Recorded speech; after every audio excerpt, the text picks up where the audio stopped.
I just wanted to get a little analysis on this. So basically, Putin announced recently after the 3-day ceasefire with Ukraine that he believes the matter might be coming to an end, meaning the Russia-Ukraine war.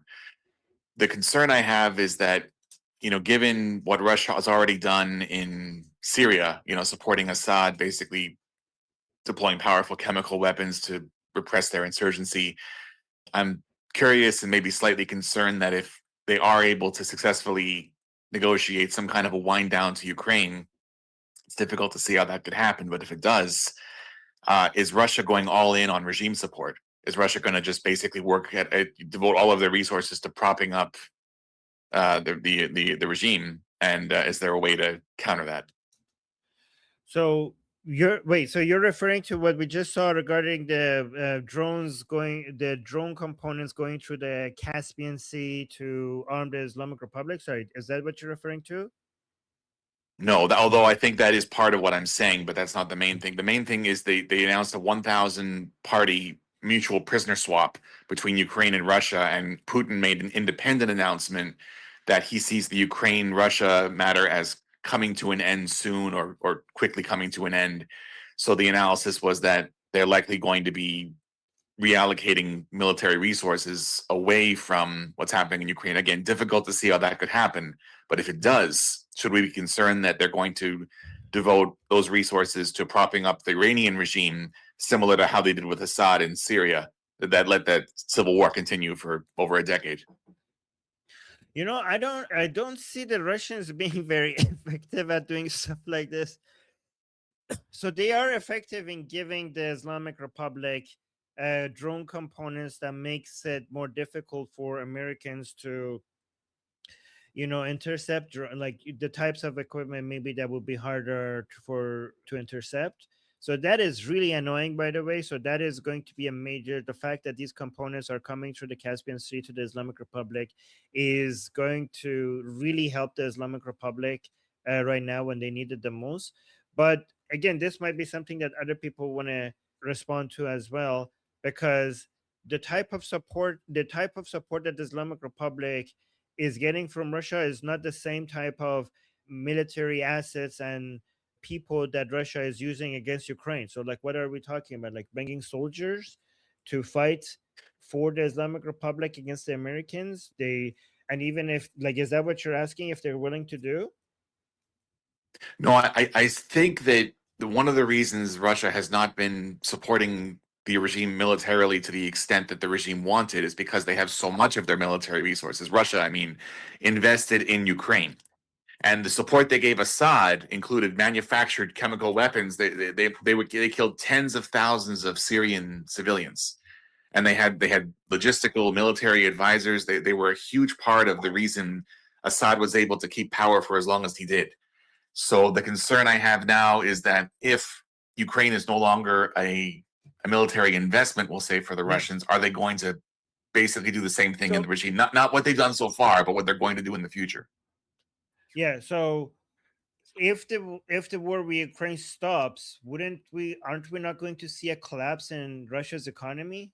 Because right now their economy is a wartime economy, and many economists, I don't know how correct they are about this, but many economists think that one reason why Putin has been trying to drag on this war is because their whole economy will, because there is such a wartime economy that without it everything would fall apart. Like, if you look at their GDP, it's a lot about paying soldiers and weapons manufacturing.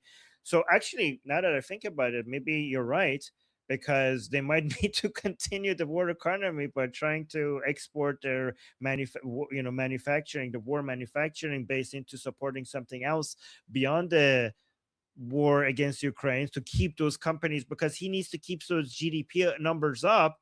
So if the war with Ukraine stops, you need new customers for your Yeah. manufacturing base. So maybe they're like, okay, let's just sell it for cheaper to the Islamic Republic, just so that we could keep these factories humming. Right? That is actually a major concern. You're right. Also, the possibility of having a U.S. client state right on their border is probably much more of a concern than what was happening in Syria. So there's a larger justification to invest in that militarily. I think the reason Ukraine took as long as it did is because the cost simply wasn't worth what they could have achieved militarily. It might be a losing proposition. If Putin has reached a deal with the elites that would allow him to keep power, basically redirecting that military economy into the regime from Ukraine, it might be a way out for him to gracefully exit Ukraine, relatively, and go all in on regime support. So that was my concern. That's what I wanted to get your analysis on.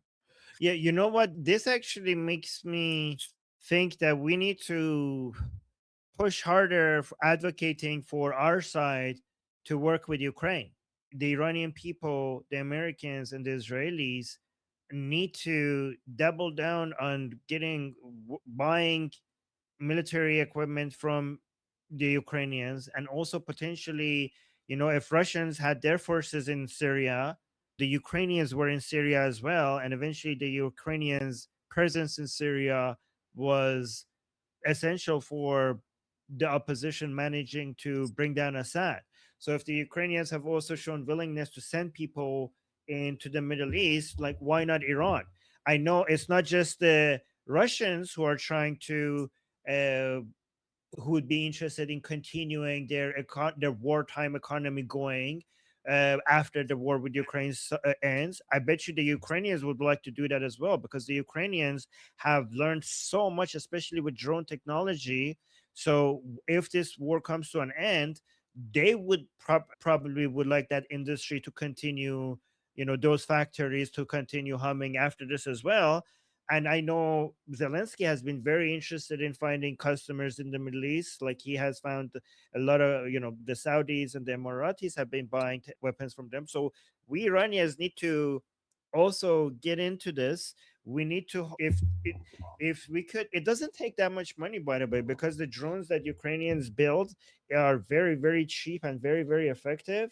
If I bet you the Americans could save so much money by just starting a fund for buying weapons from Ukrainians for the Iranians.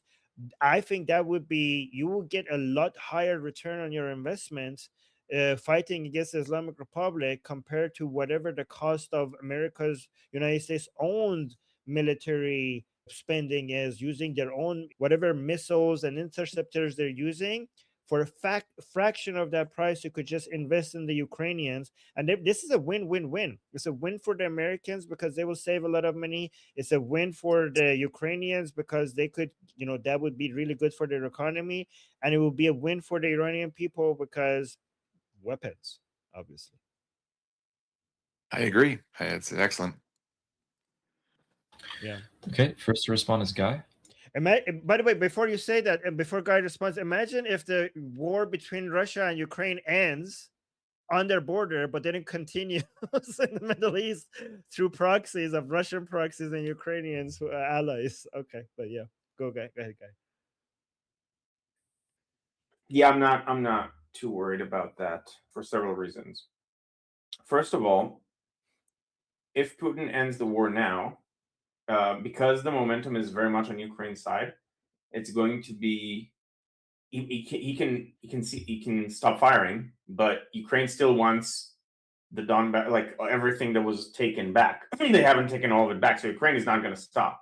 And momentum is on their side. Russia's losing soldiers. Russia's losing land, and so like the only way it can end the war is to completely capitulate and give up on those areas. Which, if he does that, he's not going to stay in power, and whatever replaces him is not going to whatever replaces him is not going to continue the same thinking. It's whatever it is, it's going to try to do things differently. Now, the economy is in shambles, and the economy is built on, it's a wartime economy, which, like you said correctly, but it's also, even as a wartime economy, it's not sustainable. And they're losing men, and they're losing like the demographics are horrendous. They are in a total tailspin, and there's no way either Putin capitulates and then he's dead, or he doesn't capitulate, in which case the war is not over, so he doesn't have resources to divert to Iran in a meaningful way. I don't see this as a viable option.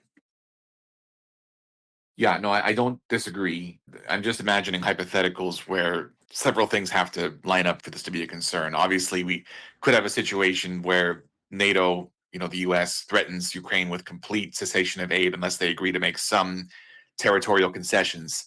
And those land concessions are enough for Putin to justify, in some degree, the loss he's sustained, so he can get a graceful exit. And then, with the military economy still more or less intact, devote 100% of those resources into regime support. Why would Again, Europe do that, though? why would Europe do that? Because it would give Trump a way to say that he ended the war. This is more of a Trump thing than a NATO Trump thing than a Europe thing. Basically, getting Russia some kind of symbolic quote unquote victory, getting some portion of the Donbass recognized internationally as part of the Russian Empire now, and that would allow Putin to justify the losses to a degree with the elites on the condition that he reinvests the remaining part of the wartime economy into regime support and gives them a financial incentive to continue to support him. But So Ukraine would have to. Sorry. This would rely. This assumes that Trump wants Russia to help the regime. That's literally the only way I can see that scenario going down.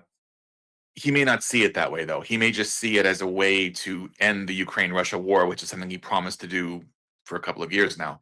I'm not sure that it's realistic, but the only reason it hasn't been able to resolve is because Russia has not, vacated its claims to the larger portions of the Donbass and other parts of Ukraine that Ukraine would not give up under any circumstances. Some of those areas that are under discussion for cessation of hostilities are majority Russian ethnic areas that Putin and his predecessors spent decades Russifying, and may not be an unacceptable loss for Ukraine to cede that territory if it meant, risking losing all military support from Trump and NATO.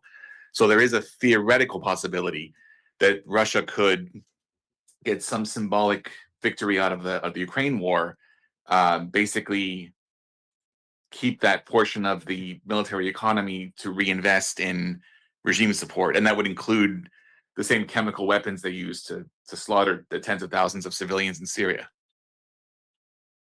Okay, I'll answer in one sentence, and then we should probably move on to the next person. In that case, Trump still has a lot of leverage over Putin, because Trump would not want that to happen, because it can immediately give the go-ahead for Ukraine to continue.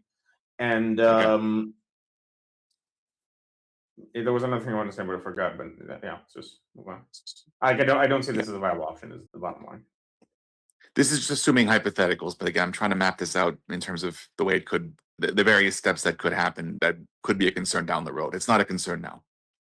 Okay, next to respond is Sketch. I think the losses Russia is taking in this war are massive. I think the industry that Ukraine is creating is massive. The knowledge base that it's creating, the operational knowledge, the experience they're building, they are becoming, instead of a source for, they could easily trade all this aid in for military deals, right? If any of these Euro countries started saying, well, we're losing a lot of money here, and they start getting iffy, right?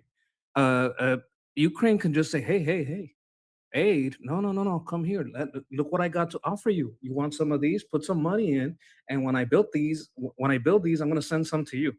Oh, you want to have some kind of defense against all these Shaheds and this type of thing? Hey, you don't have to give me money for free, right? So in the Ukraine situation, what I'm seeing is one of the worst mistakes Russia has made since Afghanistan. That's what I'm seeing, right? They got in there, it was a mess, and they had to leave. That's what I'm seeing in Ukraine. It wasn't like Georgia. I think Georgia was the place that they went in and they kind of stuck around. That's what I'm seeing. What I'm seeing is Russia isn't winning, so they don't have the military backing or economic backing to do a whole lot. And Ukraine is actually the one that's gaining economic power and losing the need for outside aid. Okay. Next to respond is Jeffrey. I think Richard brings up a very good point. In no uncertain detail, the idea that somehow the Putin's legal war of aggression in Ukraine is going to come to some kind of de facto end via Deus Ex Machina or some shit is wishful thinking. Putin has already transformed a failing white Russian nation's economy, which sucked to begin with, into a wartime economy. If indeed he does not have any win, he knows he's dead. So he doesn't care about rational, hyper-rational, and oh, what if this happened? He doesn't care about any of that. Right? There's a reason why some people there want to, even his own inner circle, want him dead, because they know it. There's a reason Prigozhin did his march on Moscow. Even Prigozhin knew that Putin was going to burn Russia to the ground. So as far as like what Richard mentioned, yeah, I mean, Putin is very much all in on supporting the mullah regime remnants. That doesn't mean that the support, just because there is a lot of the conventional military capability that Putin's Kremlin's counterintelligence state uses in Ukraine is being spoken of by said Operation Ukraine, doesn't mean there isn't other forms of support that Putin can't funnel away to the mullah regime to make that an absolute quagmire, like what Guy had said and what Richard had said with regards to chem bioweaponry. That's real easy to do. Do it just like that. Just like that. As far as like, I mean, there's a couple other things there. I mean, that's what I'm thinking, right? There is no like turning it off. This isn't governed by actors acting hyper rationally. You have to take into account how an actor views their position of gain or loss, threat miscalculation, fog of war, all this other stuff. I mean, Putin right now is supporting the mullah regime. He gave Kalinkas to help like hunt down and kill Iranian resistance. He's giving them drone parts. I would contend that that as far as like let's leveraging Ukraine, yeah, man, that's the reason why I pushed for it 4 months ago, right? I mean, Ukraine is what you're going to need. Ukrainian special forces, Ukrainian know-how, because they know how to sit there and put steel on target for a very economic price. Yeah, that's very true. I'm very concerned about Putin and the Chi-Coms providing, say, any number of support. We already caught the Chi-Coms doing it. You don't think Putin's not going to do it? Of course they're going to do it. These are not separate wars. Putin's war in the intermarium, the Chi-Coms doing stupid shit in Taiwan, North Korean regime, all their crazy nonsense, and the struggle for liberating Iran from those mullah bastards are not separate wars. They are different battles in a broader overall war. And while those actors don't have alignment 100%, that's true. They are very much aligned and will use each other against us, which they're doing. And we need to sit there and do the same thing. The good guys need to do the same thing. That's why Ukrainians are helping Iranian civilians, Iranian resistance. They did that even before the most recent uprising. That's why the IDF sat there and sent in special forces to blow up Shahed factories in Iran prior to like a year and a half ago. There's a reason they did that. Yeah. Thank you, Jeffrey. Well said. One thing I just quickly want to add to that, it's important to realize that the relationship is so one-sided. The Islamic Republic sees Russia and China as allies, but Russia and China see the Islamic Republic as a useful tool, but not an ally. But the Islamic Republic likes to pretend that it has powerful allies. Yeah, they're bitch, exactly. All right.